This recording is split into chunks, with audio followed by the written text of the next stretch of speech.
At the dining table, Mrs. June, Ryan, your hands have magic, she said, taking another bite of sushi that you made because you knew she loves to eat sushi.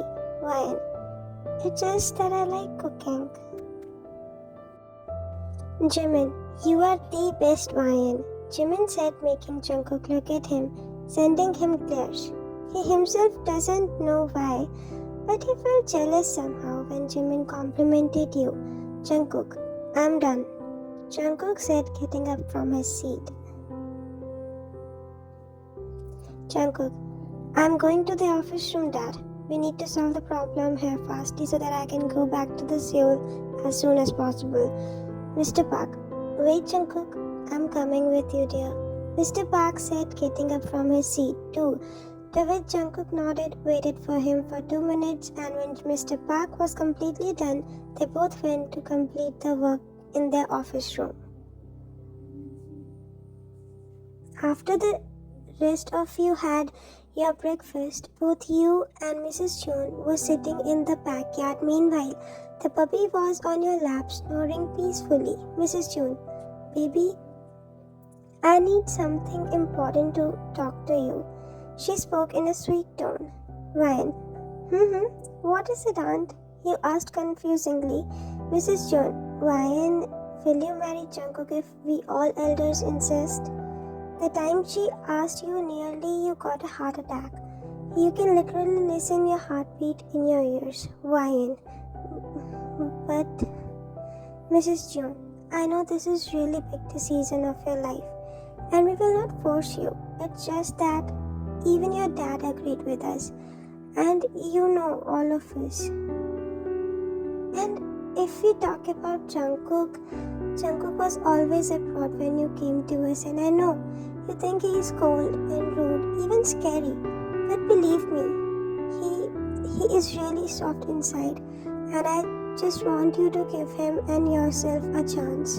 Mrs. June politely explained her side to you while grabbing your hand securely, and you were looking at your lap the whole conversation.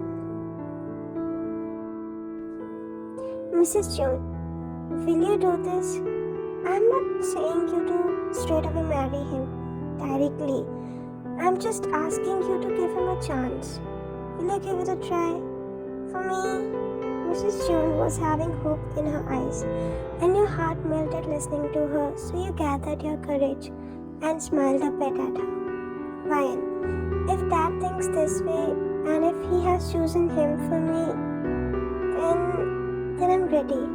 Your response made Mrs. June way too much happy that she immediately hugged you tightly and kissed you on your forehead.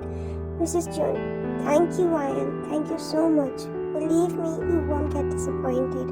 Never, she said, breaking the hug. And the evening.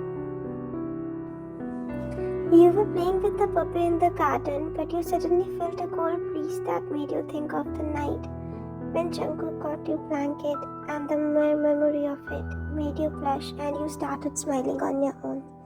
Ryan, wait, why am I thinking about that angry robot?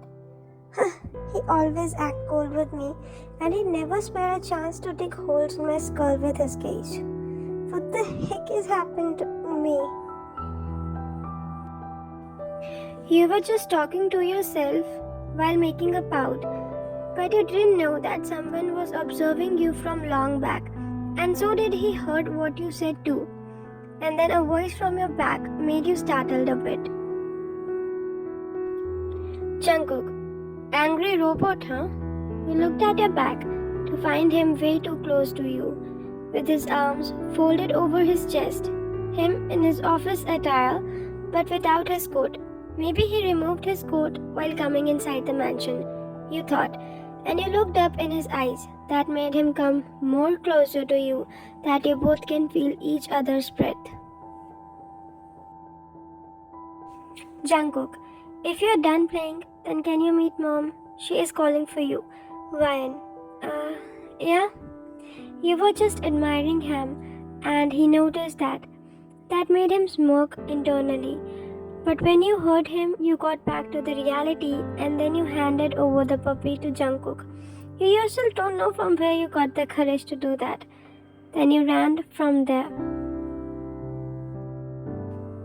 He was a little baffled when you handed the puppy to him, and he too took it gently, and when you were gone, Jungkook carried the puppy in his one veiny hand securely and stretched his hand to look at the puppy at his level. Jungkook, and you, don't get too close to her, you little creature, he said, and then he left the puppy. Then the puppy too suddenly ran to his dear house, and Jungkook looked at your direction, where you were running in the direction of Mrs. Jones' room since she called you. Ryan, Aunt, did you ask for me? You said while knocking the door to Mrs. Jones' room with a smile on your face. Mrs. Jones, yes dear, and you don't have to knock my door. Remember that. You nodded with a wide smile and entered her room. Mrs. Jones, I didn't brought anything for the staff as I come in hurry. So can you please help me to get some gifts for them, dear? Well, sure I can, Mrs. Jones. Good then. Jungkook will accompany you to the mall, she said excitingly. It's not a big deal, I can go alone. Mrs. Jones, don't even think about it. Look at the time. It'll be night soon and I don't want to risk you in any way. She was just protesting and then suddenly your father came at the door. Mr. Park, Ryan dear, Mrs. Jones is right. Take Jungkook with you, he said politely, caressing your head. Then he turned to Mrs. Jones. Mr. Park, Mr. Jones is calling for you in his study. Mrs. Jones nodded at Mr. Park with a smile and then looked at you. Mrs. Jones, Jungkook must be waiting in the parking area. Get ready and he will go with you. With that, both Mrs. Jones and your father left, and you were standing there all alone, confused, trying to process the things. Then after some time, you went to your room, got ready in less than 10 minutes, wearing your shorts and a basic oversized t-shirt, then applied your lip balm and went down in the parking area. The time you got in the parking area, you saw Jungkook leaning on his BMW sports car in his as usual formal fit, in black pants and a plain white shirt tucked in his pants. Ryan, how one can look so handsome? You were almost strolling at him while whispering to yourself and sighed, then went in his direction. Ryan, I'm ready. Can we go now? You said, without stuttering, making him look at you as you were comparatively more comfortable and confident around him after spending so much time with him. He looked at you from up to down and then he slid his phone inside his pants pocket that he was holding in his hand and straightened up a bit. Jungkook, won't you get cold? It will get outside cold later at night, he asked politely but looking intensely in your eyes. Ryan POV, is he caring for me? Am I dreaming or something? You were just talking to yourself in your mind. But suddenly, you got back to the earth by Jungkook's voice. Jungkook, words Ryan. No, I'll be fine. Your answer made him nod in reply. And then he opened the door for you, and the time you sat, he bent down at your level, and your breath got stuck feeling his face so close to yours. Then he tugged your seat belt while looking at you and got straightened up.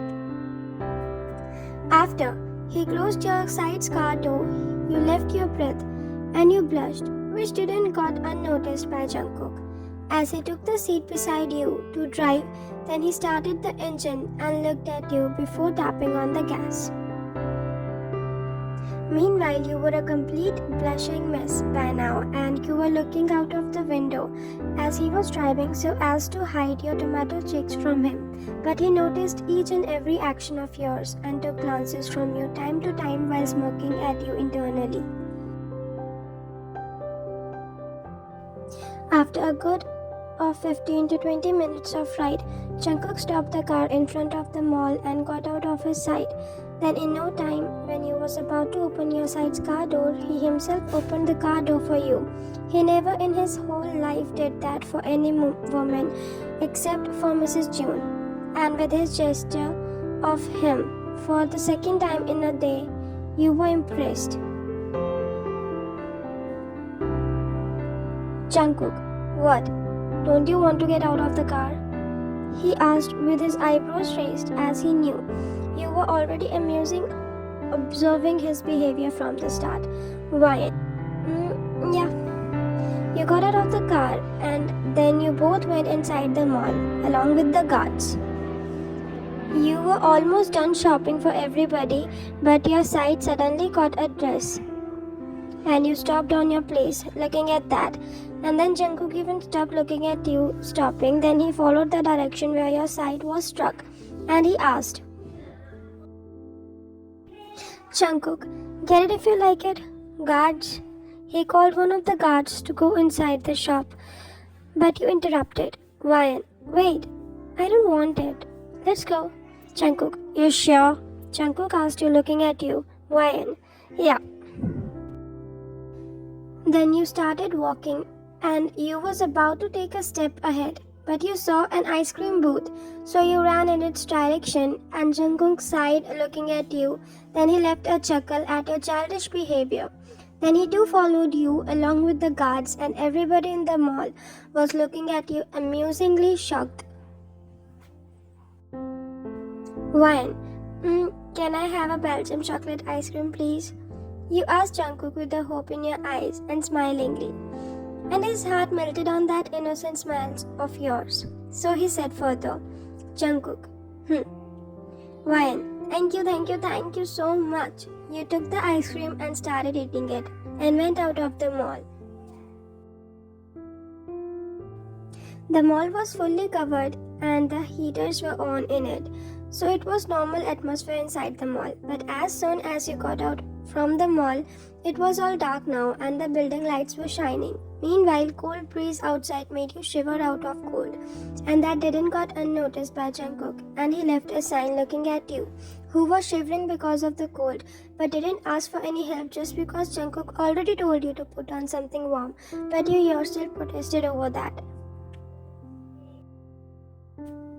In no time, Jungkook's car was arrived by the guard, and he gestured him. Then the guard opened the car trunk and took out a jacket that Jungkook took from him, and then he put that jacket over your shoulder, making your heart beat faster, and your breath got stuck in your throat. Meanwhile, the grip on the ice cream cone of yours got even tighter because of the intimidation. Jungkook, we are going to eat something first. Ryan, okay.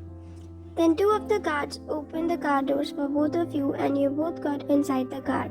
You fastened your seatbelt and so did Jungkook, and was just settling himself in his seat. Then he looked in your direction where you was enjoying your ice cream to the fullest and smilingly looking outside from the window at the shining building lights just like the kids. Then suddenly Jungkook unbuckled his seatbelt and got at your level, and you were again bewildered by this sudden closeness.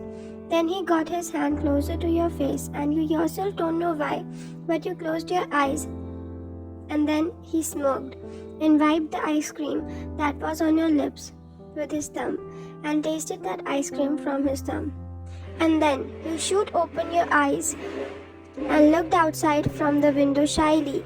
And he got back to his seat. Jungkook, sweet, he said while smirking, fastened his seatbelt and drove off to the restaurant. The time you both got out of the car to head towards the restaurant, Jungkook felt something fishy, although he had been feeling that from the start, but he didn't respond it because of you. So he ordered his guards to be more alert as he knew someone was keeping eyes on you from the very beginning, but right now he was feeling really odd. Jungkook, you go inside with the guards, I'll be coming. He spoke to you in a rasped voice and you nodded to him, so he raised his eyebrows and you smiled awkwardly and spoke, well, okay. After you went inside the restaurant, Jungkook took out his phone and dialed a number. Jungkook overcall. Yoongi Hyung, someone is following us. Not someone, but many. And I think they are Kang's member. Just check our mall's cameras. and once near a restaurant too. Yoongi, overcall, roger that. With that, Jungkook ended the call and roamed his eagle eyes in every corner of the surroundings and then went inside the restaurant to look at you. As soon as he got inside the restaurant, he saw you looking at the restaurant menu and being confused. So he sat opposite to you and smiled looking at you. Jungkook, did you give an order? Wine. No. Jungkook, then let me do it. He said, grabbing the menu, and a waiter came to take the order, so he ordered something. Within 10 minutes, the order was well presented on the table, and then you poured some soup for Jungkook, gave him, and then poured some for yourself too. Wine. Can I ask you something? Jungkook. He hummed, not looking at you while having his soup. Wine. You know about the marriage thing from the start? The time you questioned him, he looked at you and he left the soup. Jungkook. Why? Wine. If you don't want to marry, then... Jungkook. Why would I? He asked, raising his eyebrows while cutting the steak delicately. Wine. I thought that you don't like me. Jungkook left a chuckle listening to you and changed your plate of steak with his sophisticatedly cutted one. Jungkook, be quiet and eat. He ordered you in an authoritative tone, making you shut, and then you continued eating. You both were eating, but suddenly Jungkook spotted a man pointing something in your direction from the opposite buildings, somewhat kind of a same floor of the restaurants. And as soon as he realized that he was a snipper, he gets up from his seat faster and covers you from the back while pushing you down. And at that time you hear a loud glass breaking sound that made you cover both your ears with your hands, and you crouch down on your knees while trembling. Meanwhile, all the guards cover you both, and hurriedly Jungkook carries you in his arms in a bridal style and got out of the restaurant surrounded by the guards, and worry was all over him looking at you still trembling in his arms.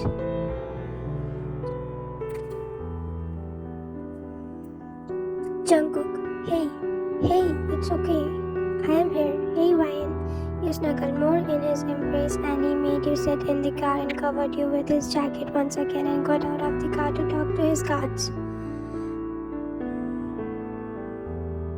Jungkook, you all have 1 hour. I want him alive.